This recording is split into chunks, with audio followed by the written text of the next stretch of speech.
Hey, we are back with another short video. You know, Hello. idol natin. You know. So, mga kalakbay, dito tayo ngayon sa Heidelberg.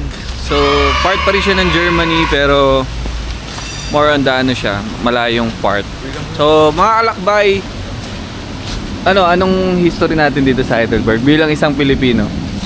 History. History. Dr. Jose Rizal. Yun! So, mga kalakbay, itong Heidelberg ay kilala sa history about kay Jose Rizal kasi way before dito siya tumira, dito siya nag-aaral.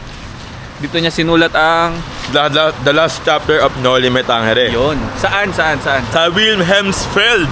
Wilhelmsfeld. Yeah, medyo malayo-layo yun dito kalakbay. Siguro mga 40 minutes or 30 minutes by car. Tapos, dito rin siya nag-aral ng anong course? Anong course? Ophthalmologist. Yes. So, Ophthalmology. ano nga ba ophthalmologist? Yun yung sa mata. So, dito siya nag-aaral. So, later, papunta kasi kaming tatlo sa sentro ngayon. Puntaan natin yung isa sa marker. Yung tatlo, bali may 4 na marker daw dito sa Heidelberg. So, yung isa nakita na namin kahapon. Ang Stonebridge! Stonebridge! Nakita nyo na naraan sa Frankfurt, nasa ano tayo? Iron Bridge! Kaya Stonebridge naman. Tapos, Yes. pakita namin sa inyo yung sentro, yung Philosopher's Way na pupuntahan namin, papunta dun sa tapat mismo ng, tawag dyan? Katapat ng Heidelberg. So, papakita namin sa inyo. Yan! Let's go! So, yung pupuntahan natin na may marker ni Rizal ay yun yung apartment niya. Doon siya tumuloy. Doon siya tumuloy habang nag-aaral ng Ophthalmologist. ophthalmologist. Yeah. So, yun. Ophthalmology sa mata yun. Ulitin lang natin. So, guys, papakita Yeah. namin Pakita mo kung yung- saan mismo Yung apartment. nag-rent si Rizal ng apartment. Bago siya umakyat sa Wilhelmsfeld. Wilhelmsfeld. Yeah. Okay, baliktad mo. Ito guys, yung mismong mark ni Dr. Jose Rizal. Yan. Nakikita Kita niyo ba yan? dito. Ayan. Ah. Yung nakalagay dyan. Dr. Jose Rizal, 1861 to 1896. Philippine National Health. Yan. So, special for Dr. Jose Rizal. So, yung sa Wilhelmsfeld, nung nakaraan, yung pinost natin sa Lakbay ni Lyle, yung picture, ay yun yung mismong bahay na nagstay si Rizal for 3 months. Yung sabi ni Levi, doon niya tinapos yung part ng Noli Me Tangere. Tapos, meron din siyang park doon. Meron din siyang park. Meron din siyang malaking rebulto doon. Life size na rebulto. Yeah, meron siyang Jose Rizal Street. Jose Rizal Strasse. Jose Rizal Strasse. Strasse means street. Yan. So, yan.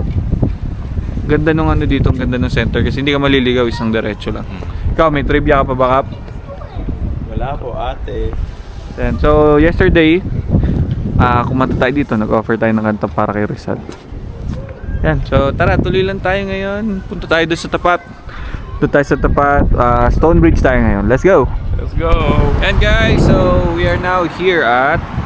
We're now here at the Old Bridge, pero nung unang tawag sa kanya is Carl Theodore Bridge. Yes. So itong bridge na to, hindi siya yung, ayan, yung Yeah. nakikita nyo, stone siya. Pero nung mga kaunahang part ng bridge niya is hindi siya stone. Gawa siya sa Kahoy. sa wood. Gawa siya yeah. sa wood, yan. Tapos, ba't siya naging bato? Naging bato siya kasi, ayun nga, dahil sa mga nagdaang sakuna, Ayan. nagkaroon ng mataas na pagbaha. Nasira yung bridge. And Ayun din, nasira din siya dahil sa mga... Marami na siyang reconstruction. Tapos... nasira na ayun siya nga, nasira dahil din siya sa World War. Yan. So, pag nandito kayo mga alakbay, makikita nyo dito sa gilid ng bridge yung mismong linya. Kumbaga parang sa atin yung sa Marikina River kung gaano kataas yung tubig. So, I think umaabot ng ganyang kataas. Tapos, alam ko, yan, yung makikita nyo dito sa video natin, may mga ferry na nagko-cross din, kaya mataas yung arch niya. So, ngayon, gagawin natin is, we're gonna go through this bridge, then, akit tayo dun sa part na yun. Somewhere there. So, yan. Yan, makikita nyo dun. Yung view kasi doon, mga kalakbay, is the view of ito nasa harap natin, itong Heidelberg. So, another view naman. Alright, tara, let's go! Yan, so guys, here is the middle part of the bridge.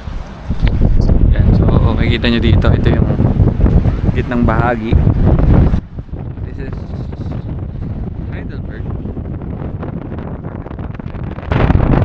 First time ko rin, after ilang beses na tayo nag-Europe, pero first time ko nakapunta dito sa Heidelberg. Siyempre nakaka-proud sa Filipino was Dr. Jose Rizal was here way before. So, ang laking moment para sa Pilipinas, lalo na yung tayo sa Frankfurt Book Messe, tayo yung guest of honor. So sobrang honored tayo na makapunta dito, mabisita natin yung mga pinuntahan ni Rizal, mabisita natin yung mga works niya. So ganda dito sa Heidelberg, mga kalakbay. Solid, you know. Sa kanina kasi yung panahon is maulan, so kita niyo pinahayaan tayo ng napakagandang panahon. Yan. Alright, hike na tayo papunta dun sa taas, sa Philosopher's Way. Go! Hi guys. We're on our way to the what do you call that? Philosopher's Way. Philosopher's Way. Ito yung sinasabi ko kanina sa vlog na makikita mo yung view ng Heidelberg, yung buong Heidelberg. Yeah. Pakita mo yung view. Ay, yung daanan. Ito lang. Nakakahinga lang.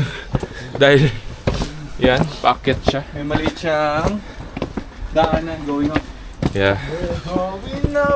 We need to be careful lang dahil medyo madulas. At kakapagod siya. Masakit sa paa. May mga Pero Patag. mamaya malalaman natin kung worth it. ang akyat. Yeah.